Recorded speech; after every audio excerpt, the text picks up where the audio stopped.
All right, guys, welcome back to the Saturday series. So we're going to first start off by talking about today's workout a little bit.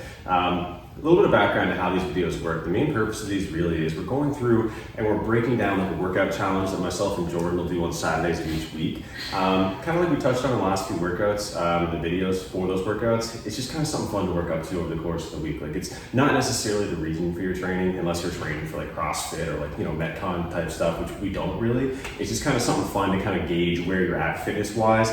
In a general way, right? So I wouldn't recommend doing these a ton of times throughout the week. We don't really besides Saturday, but that's kind of what we're doing right here. So we're gonna break down, same as usual, how this workout went, what we did, what the time was for the workout, etc. But as you can see on screen here, we're already kind of jumping right into it with the first thing, the front squats. So if you want to kind of go through like what we did, I guess. Well, yeah, this workout was kind of inspired by one of the CrossFit Opens that I did a while ago, and when I did it was pretty heart ratey. It kind of really took everything out of me, so I kind of bumped it up and I changed it today. So we started with 30 front squats, 60 toes to bar. We actually did it on the rings today, and then 30 thrusters. The front squats were at 135. Mm-hmm. The thrusters were at 30 pound. We used dumbbells.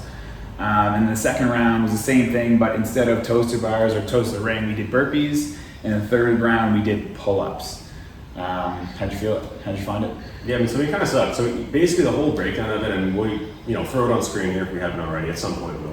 Either way, the way the workout was kind of structured to simplify it down, it was just in order. That's kind of the only rule. You got to complete everything in order. And the totals we did, like usual, we kept it themed around like a partner-based workout. So all the totals are partner totals that you do between yourself and your partner. And the only real rule is that you can't have two partners moving at once. Yeah. So the reason why we do those, it's kind of more fun for the challenge because one, it's two of you guys pushing, and I find like I won't do workouts as hard by myself. Like you're seeing on screen here, I would not be going that pace if it wasn't for somebody watching me. No, and just keeping that pace as you're going through it.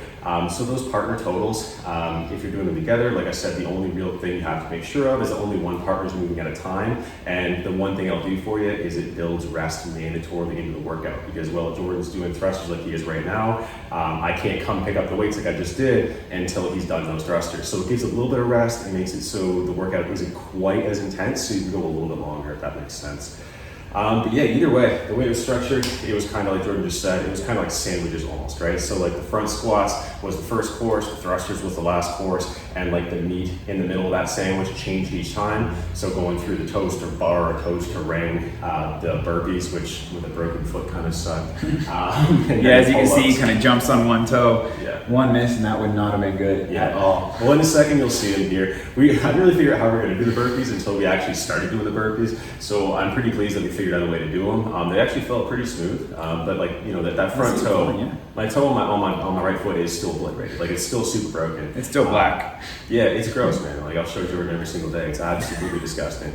Just be thankful you don't have to see it. But either way, that was part of the strategies going through it. Today's workout did suck, but we were able to rip through it pretty quickly, and I'm quite happy with the time, really. Yeah, we did pretty good. We were at like 17 minutes, and we had a buyout at the end of the workout where we had to do 100 calories on the air diet, and you're going to see that obviously in a few seconds. But the airdyne wasn't as bad as I thought it was going to be until like the last 20 to 30 calories. Yeah, it was. That was the worst part of it. Like the workout could have been a workout minus the airdyne. So if you guys want to do this and just take the airdyne out entirely, or if you don't have access to an airdyne, even better. There's your excuse. Don't do it. Because if I just did the workout itself and not the airdyne, I would have felt pretty good about it. That last little bit, honestly, if we left the soundtrack in the original video, you could just hear me crying and screaming the entire time. It wasn't a ton of fun, to be honest with you. So here's the burpees that I was talking about a second ago. So you can see that the right foot was the one that was kind of messed up. So when I popped into it, I kind of wrapped the right foot around the left, so the left foot took the brunt of the impact. And again, this is just an example of one of the things that you have to change to train around injuries. I'm not going to go into a big diatribe about that again, but training around injuries is possible. Like this week I was dealing with a broken toe. You pulled your chest from, what was it, like Monday? Ooh. Yeah, Monday, so I took it easy on chest this week. I mean, it wasn't too bad, but it started feeling better yesterday, and then hopefully it'll be better by Monday, and we'll jump right back into it. Yeah, I mean, the point being, I mean, like, you know, these videos are, it's kind of like proof of concept in a certain sense that you absolutely can train around injuries. Anybody who thinks you have to take time off the gym entirely because of an injury, honestly, is kind of wrong, because you don't want to detrain yourself or lose those training adaptations that you built up just because you've got an injury that prevents you from doing certain things. It's just simple adjustments. Yeah, and at the end of the video, we'll talk about it a little bit, because there's certain adjustments we had to make to the program last week too, which, I mean, some of them were frustrating, some of them weren't so much. I'm fortunate that I can still do most of what we had to do, and even with Jordan's chest injury, like, you still could do most things. You know, a lot of injuries obviously will put you on the sideline a lot more than that, which you can still deal with, but it's a little bit harder on you. Either way, point being, you can train around injuries. So we're most of the way through that first little bit now. We're pretty much halfway through the workout. So as you can see, like, the thrusters were pretty gross, but the pace, we kept it up pretty good. Like, we were doing for the entirety of the thrusters, we were doing 10s, then 5s. So like a descending kind of rep scheme to keep you a little bit fresh through them. But honestly, we didn't really break pace throughout that entire thing. No, I think we split that up perfectly. And when we got to thrusters, I mean, you yelled over, you said do 10 and 5. Yeah. So we did 10 reps, then split up into 5 reps. Yeah. And at 5 reps, I was like, no, I could probably do all 15. And I stopped at 10. And as soon as I put them down, I started like really gassing. I was like, oh shit. So I think we split that up perfectly. Yeah. We split the front squats into 5, because I know that's really, that was where I would struggle. If we did full like 10s and 5 front squats, I would have been gassed, and like I would be cutting up the toes rings, the burpees and things like that a whole lot more. Yeah. If you're making a workout like this, if you're doing this workout, if you're making a workout like this for yourself, if you're training a client and making a workout like this, one of the biggest things you have to come and put into play is, like, you got to know your own thresholds for certain things. So like Jordan's saying, you know, 135 for a front squat isn't super, super heavy, but I mean, by the end of the workout, I mean, how many was that? That was, between the two of us, 90 front squats, you know? So you got to know your pace, and you got to pick that right if you want to have that time kind of, you know, go down week by week if you're retesting your time over and over again. Yeah. If that kind of makes sense. But either way, I think these are the last front squats here, I'm pretty sure. Yeah. Yeah, so the last front squats, and the last things coming up after this is, you'll see, is the ring pull-ups, which, I mean, if you don't have access to rings, just regular pull-ups will do just handy. Yeah, we just got rings this week. I was lucky enough to have a client just kind of walked in. He's like, hey, put these up on your back. I was like, all right, ring, put it up. If we got new equipment, you got to play with the new equipment, you know what I mean? Yeah. But either way, so if you were to do this yourself, I'd recommend doing it with partners. The really cool thing about this is, if you do choose to try this by yourself, it is something that you can do in the gym, right? You don't have to have a whole setup to yourself, because really the only thing you need to get this done is a squat rack that's got a pull-up bar on it. So if you're going to one of the gyms that has like those power racks with the pull-up bars intrinsic to that rack, then you're set to go. All you got to do is rack up 135 on the bar, have a set of 30-pound dumbbells beside you, and just roll through it. And that way, you know, 17 minutes later, you're off the rack and giving it to somebody else, so you're not really causing a whole scene. Obviously, that means you're not doing ring pull-ups. I mean, regular pull-ups will be. Well, even if you don't have a full rack, you just need a barbell and something to do pull-ups on. Yeah. I mean, remember that Jimmy rig you put up with a rope across 2 trees? The first shot down? The options are limitless. You can try this workout at the point. So if you were to do this with 2 people, obviously I would keep those partner totals the same, and just, you know, make sure you time it out the way we did. But if you're doing it by yourself, it'll work just as well, honestly, maybe even better. Just take all those numbers numbers. in half. Yeah, just split in half. Split all the numbers in half, and then there you go, right? Obviously, that means that you don't have that rest where your partner's going, but you just put the rest on yourself as needed. And like I said, the only goal with these is super simple: is you track the total amount of time while keeping form as clean as possible, and then you see again next week, can I do the time but lighter? Can I do the time but lighter? Like, can I bring that time back and have this more consistent throughout the workout? So either way, this is the last set of thrusters here, and the last thing that we've got going on besides that is the Airdyne. And like I said, if you don't have access to an Airdyne, like whatever, the workout itself without it is pretty good, honestly. But regardless, what we did on the last was we split up the 100 calories on the Airdyne into sets of 10 and 10, 10 and 10, until we got through 5 rounds, or 100 calories total.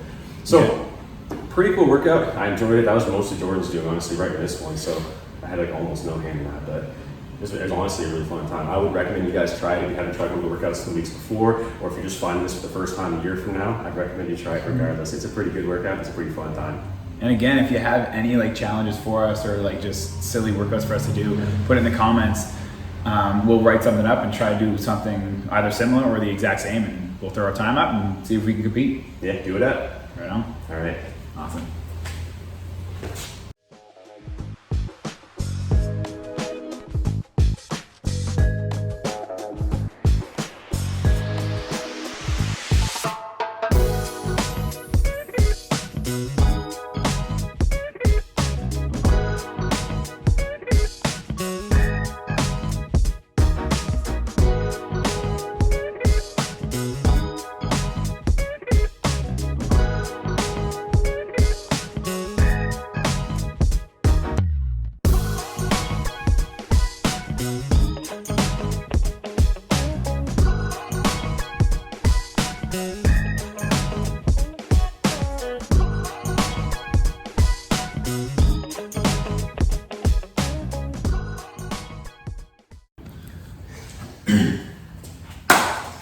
All right, so let's talk about this week's program a little bit. We're going to start off first with a background of why we're even doing this, because we didn't really touch on that in the video prior or any of the videos prior. So to clean this up a little bit, the reason why we're doing this, what you see on screen right now, this is the recap of the entire week's program. So the reason why we're putting this up here, it's not a program for everybody. What it is it's kind of a power building program that will make you a little bit stronger and a little bit bigger over time, provided you're in a calorie surplus. So if that's what you're looking to do, I'd recommend you try following it as long as you know how to perform the movements that are included in the program. So the purpose behind it, or what it is really, it's a 6-week program. What you're seeing on screen here is some excerpts from week 2.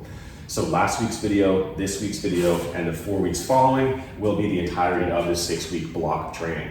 So starting off, before you even get into this program, if this is what you choose to do, the first thing you have to do, okay, you have to train out in 3 different lifts, or test out rather, in 3 different lifts. So those 3 lifts you have to test are your deadlift, your squat, and your bench. So for those 3 lifts, the way to test these out, okay, you're gonna find a weight that you can do 5 times where you couldn't do even 1 more rep. So your 5 rep max, okay? So you're gonna load up the bar for deadlifts. Say for instance, you're starting at 135. If you did that super clean, if it felt good, you're gonna add on a little bit more weight to the bar. Do it for 5. If that was still super clean, felt like you could have done more, you keep climbing, making these small jumps up and up until you find a weight that you can't do for any more than 5 reps or your 5 rep max. Once you find that, the way to find your actual training max, like your 1 rep max, is a little bit of math. So the way we'll break this down is you take, say you're at 225 for 5 reps. You would take your weight that you moved, multiplied by the times that you moved it, or the reps, multiplied by 0.033 plus the weight that you moved. And I'll show that all on screen right here, so you guys can freeze frame, take that down if you want to. That is the basic way to figure out your 1 rep max. If there's any struggle with that, there's also apps you can find in your app store, whether you have an iPhone or Samsung, whatever you have. You can kind of search up your 1 rep max calculator. There's going to be like a bunch of different options. Yeah. But using that equation is just as quick, and we got pretty quick with it over the last couple of weeks. I don't dig into apps, so like I'll always do it on paper, but I mean like that's probably the more sensible way to do it. Either way, if you do the app or if you do that calculation, one way or another, that's the way to find your 1 rep max or your 1 rep training max, your projected max, your hypothetical max. The reason why this is important, as you see on screen here in a few program cards we've already shown you, there's a few movements, the main movements that have your percentage, okay? So the reason why that's important is that this week, for instance, you're doing 75%, same as last week, but as we progress through the program, we're adding a little bit more percent each week in these logical jumps where we're decreasing reps and increasing intensity, or the percentage you're working at. So it's important to know where your starting percentage was, because in this 6-week block programming, we're increasing the percentage based on your training max week on week on week. So that's the only thing you have to know, okay? Once you test out your squat, bench, and deadlift, you know your actual 1 rep training max right now. You can follow along with the program cards on screen just fine, okay? For the other movements in the program, so the supplemental stuff, the accessories, like all the fancy stuff at the end, right? Those, you just gotta find something where you're 2 reps in reserve. So reps in reserve means once you finish the set, you could have done 2 more, okay? As long as you keep it at 2 reps in reserve roughly for all your supplemental and accessory work, that's pretty much where you wanna be, and as long as you track those, you'll be good to go.